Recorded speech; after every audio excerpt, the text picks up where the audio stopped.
Hello and welcome to another edition of Making Life Changes. And today I'm doing something a little bit different. If you're like me and you've been growing okra all summer long, it's probably, if you got a small area like I do and you're only growing, say, maybe a half a dozen plants, maybe less, maybe a few more, the okra doesn't always produce at the exact same time. So in other words, every few days you may only be getting of just a few pieces of okra, and it's just not enough to make into a meal or to do something with. And you're probably wondering, what do I do with that okra? Well, one of the things that I like to do with the okra is I like to batter it up and get it ready to be fried. Or I have an air fryer, which I really love to use and I highly recommend. They're wonderful machines.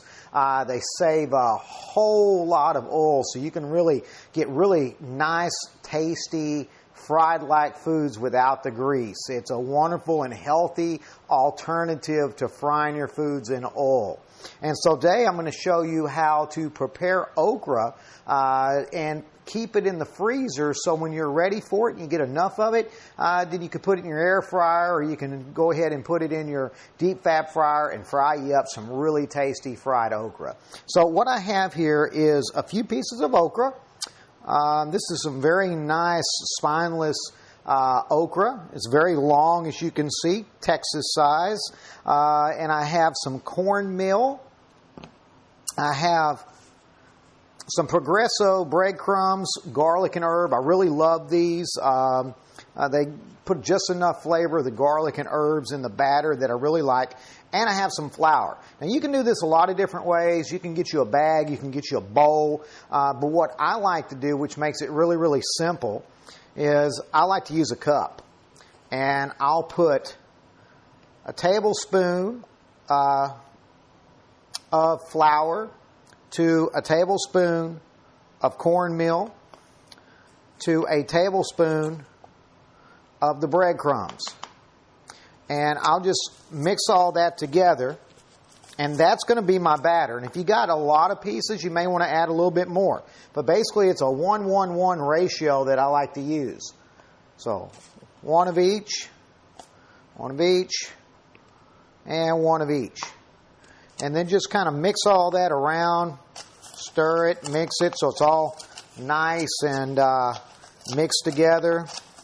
I use a cup just because I think I get more distance out of my batter, and also it's less messy for me, and it coats very, very well. Next thing I'm going to do is I've already pre-cleaned my okra, and I'm going to slice off the end of each one. We don't need that end piece. And I'll just throw these into my compost bin here at Making Life Changes. Nothing goes to waste. We recycle and use everything. And then I cut about 1/4-inch slices on the okra.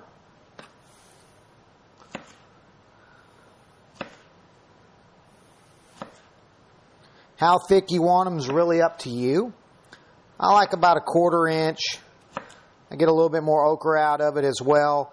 And when you get down to the end piece, it's okay to fry up the little stem as well and to batter it up. They come out real nice and crispy and tasty. Now today I was only able to harvest 3 pieces of okra, as I have plants that are harvesting at different periods of time. A few more days I'll have a few more okra. And eventually I'm going to have enough that I can fry up and use in a meal. But this is a great way to save your okra. Okay, you want to get you a freezer bag or a little small bag that however much you think that you're going to be able to put the okra in. And after I batter it up, before I batter it up, I'm going to take the okra and I'm going to put it in a small little colander, and I'm going to run some water, some cool water over it, so that I get a little moisture added to the okra so that the batter is going to stick to it a little bit easier. Now, some people like to dip the okra in egg and then dip it into the batter. There's no need to even do that. You can if you want to. I find it's just as good to run a little cold water over my okra.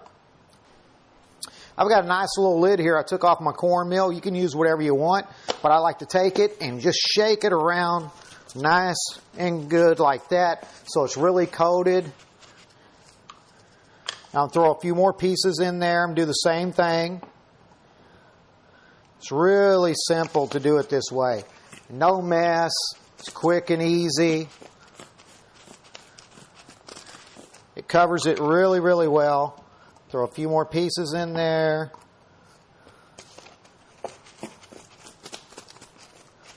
You don't have to be real forceful with it. I'm just kind of tossing it back and forth so the batter coats the okra pieces very, very well.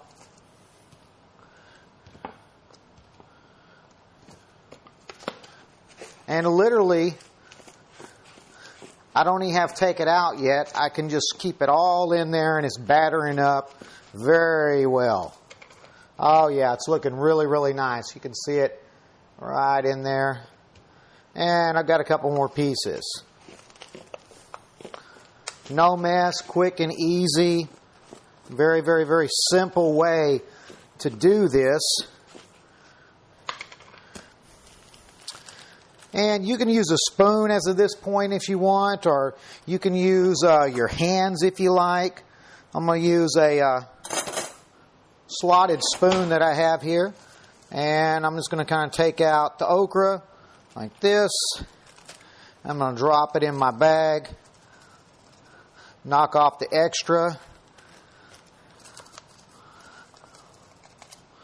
You can see it's coated very, very, very well.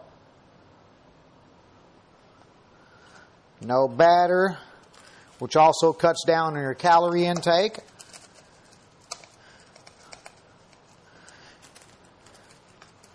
If you're like me, gained a few pounds during the coronavirus lockdown, trying to lose a few pounds, you want to cut those calories any place you can.